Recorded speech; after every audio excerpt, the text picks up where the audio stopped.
आता आपण बघूयात महत्त्वाच्या 50 बातम्यांचा आढावा टॉप 50 मधून।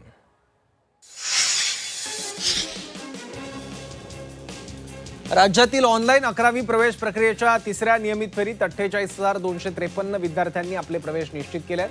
मात्र 8 लाख विद्यार्थ्यांचे प्रवेश बाकी असल्याने प्रवेश प्रक्रियेवरील ताण कायम आहे। 28 जूनला होणाऱ्या महाराष्ट्र शिक्षक पात्रता परीक्षेसाठी महिला उमेदवारांना बुरखा, दुपट्टा किंवा ओढणी परिधान करण्याचं पूर्ण स्वातंत्र्य आहे। मात्र परीक्षा सुरू असताना वर्गखोलीत उमेदवाराचा चेहरा स्पष्टपणे दिसणं बंधनकारक असेल, असं महाराष्ट्र राज्य परीक्षा परिषदेनं स्पष्ट केलं। महाराष्ट्र लोकसेवा आयोगानं यंदा एक ऐतिहासिक कामगिरी केली आहे। नागरी सेवा पूर्व परीक्षेचा निकाल 22 दिवसातच जाहीर केलाय। पहिल्यांदाच इतक्या जलद गतीने निकाल लागल्यामुळे स्पर्धा परीक्षा विश्वातून आश्चर्य आणि समाधान व्यक्त होत आहे। छत्रपती संभाजीनगर जिल्हा परिषदच्या शाळांमधील भौतिक सुविधांची पाहणी करण्यासाठी मुख्य कार्यकारी अधिकाऱ्यांनी 15 ते 30 मेच्या दरम्यान शाळा तपासणीची मोहीम हाती घेतली होती। त्यामध्ये शाळांच्या भौतिक सुविधा उपलब्ध करून देण्यासाठी वर्गवारी केली आहे। तब्बल 391 शाळांचा समावेश पडझड वर्गवारीत झाला आहे। देशात मागील काही दिवसात हॉटेल्सना लागलेल्या आगीच्या घटनांमुळे एकच खळबळ उडाली आहे। या पार्श्वभूमीवर छत्रपती संभाजीनगर महानगरपालिकेनं शहराच्या सुरक्षेचा मुद्दा गांभीर्याने घेतलाय। शहरातील नागरिक आणि ग्राहकांच्या जीवित सुरक्षेसाठी मनपा प्रशासनानं शहरातील हॉटेल्स आणि रेस्टॉरंटचं फायर ऑडिट करण्याचं काम युद्धपातळीवर हाती घेतलंय। राज्यात यावर्षी वाढलेल्या उन्हाळ्यामुळे गेल्या वर्षीच्या तुलनेत विजेच्या मागणीत 19.5% वाढ झाली। साधारणपणे 4000 मेगावॉट वाढीव विजेचा पुरवठा करण्यात आला।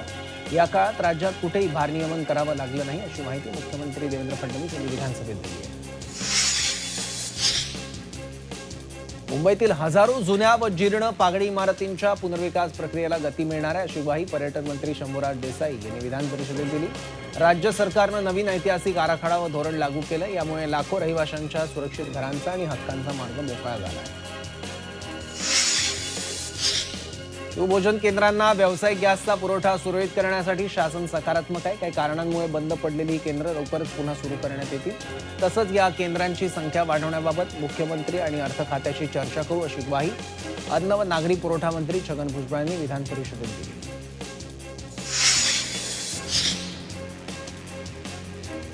पुणे ते दानापूर अमृत भारत एक्सप्रेस सुरू करण्यात रेल्वे मंत्रालयानं मंजुरी दिली आहे। 22 जूनपासून या गाडीचं बुकिंग सुरू झालं आहे, तर 27 जूनपासून ही गाडी पुण्यातून धावणार आहे। बेस्टनं 1,500 मिडी एसी बस भाडे तत्वावर घेण्याचा निर्णय घेतला आहे। या बस 12 वर्षांसाठी भाडे तत्वावर घेताना तब्बल 7,027 कोटी रुपये बेस्ट उपक्रम खर्च करणार आहे। याच्या दर प्रस्तावाला मंगळवारी बेस्ट समितीच्या बैठकीत मंजुरी देण्यात आली असून त्यामुळे बस येण्याचा मार्ग मोकळा झाला आहे।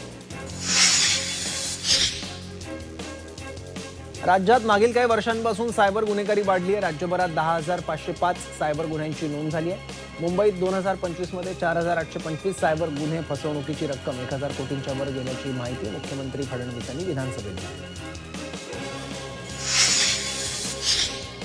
राज्यात विविध महामार्गांच्या बांधकामासाठी गेल्या 12 वर्षात 5.5 लाख झाडं तोडण्यात आली आहेत।